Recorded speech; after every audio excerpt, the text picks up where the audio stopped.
Hi, my name is Parker Trasborg. I'm a senior financial advisor here with CJM Wealth Advisors. And again, today we have with us Kevin Donovan, our portfolio research director.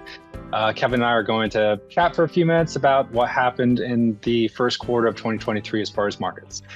So the big news this quarter was the failure of Silicon Valley Bank and the concerns about other regional banks here in the US. Can you shed some light about that, Kevin? Sure. This all happened kind of mid-March, but it's interesting to see from a market's point of view what happened just a couple of days before this bank crisis started. So if you remember, Fed Chairman Powell was testifying on Capitol Hill, I believe it was on a Tuesday, and he said that he expects that the Fed is going to have to continue to increase interest rates, maybe at an accelerated pace.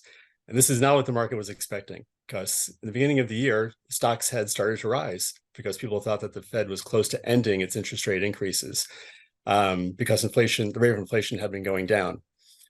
When Powell said this, it concerned investors and stocks started to sell off. Just a day or two later, this whole banking crisis blew up.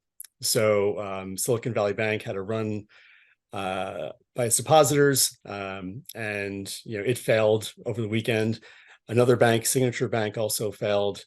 So it was a big crisis in the banking industry. But what this did from a stock investor's point of view, it made the likelihood that the Fed would continue to increase interest rates at an accelerated rate less likely.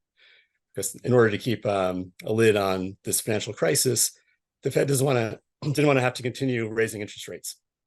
So this led to a rethink among people about, well, the Fed actually may not be increasing interest rates as much as it thinks it has to. So the markets actually responded well to this whole crisis, and stocks rose after falling early in that week. They rose, and they rose strongly throughout the end of the quarter, and we had a pretty good quarter in the markets.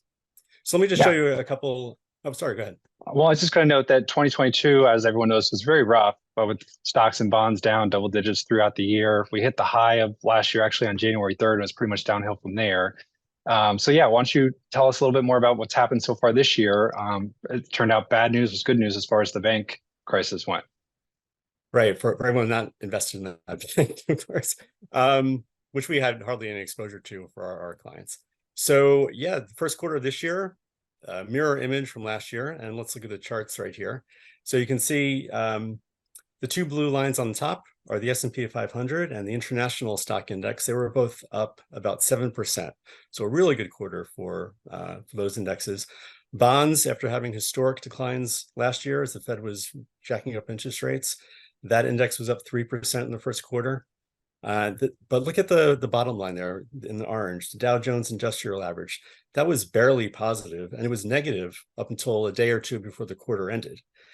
The reason for this was that the S&P was up so strongly because the large growth funds, such as Apple, Microsoft, Amazon, NVIDIA, these stocks make up a bulk of the S&P 500's performance, and especially its outperformance in their first quarter.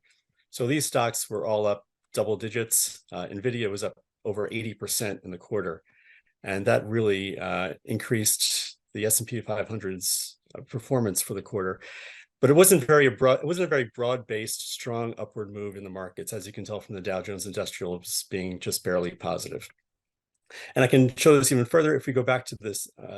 Our next chart shows these same indexes, but from the beginning of last year. So it includes all the sell-off of last year.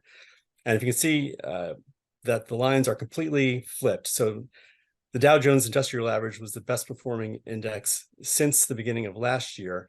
It was still down 8%, but it did much better than the S&P 500, which is down 14% over that time.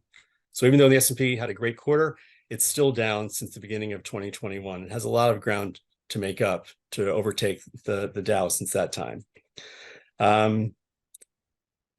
So yeah, I mean, that's kind of the story of this year versus last year. This year is a growth stock story with the big household names in the tech industry doing so well. Last year, they all did really, really poorly. And value stocks, such as energy stocks, financial stocks, they did well, and they're underperforming so far this year. It's kind of reminiscent of back a couple of years ago when the FANG stocks were just really driving all the growth here in the US indices. So what are we looking at going ahead here throughout the rest of 2023, Kevin? Well, I mentioned that the bank crisis kind of had a positive impact on stocks in the short run at the end of the quarter.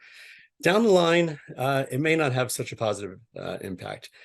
The flight of depositors from these mid-tier banks is still ongoing. Most of the deposits are going from those mid-tier banks into the larger banks. But what this may do is it may stop those mid-tier banks from lending out to their clients, and it may act as a further brake on the economy. Many economists actually are calling for a recession at the end of this year or early next year. Now, they've been saying this ever since the Fed started increasing interest rates, a year and a half ago, and it keeps getting pushed down the line as to when this is supposed to start. Employment has been very strong. Unemployment has been very low, and that's kind of pushed back the start date of a possible recession. But it's still out there as a possibility. So that's something we're going to keep an eye on.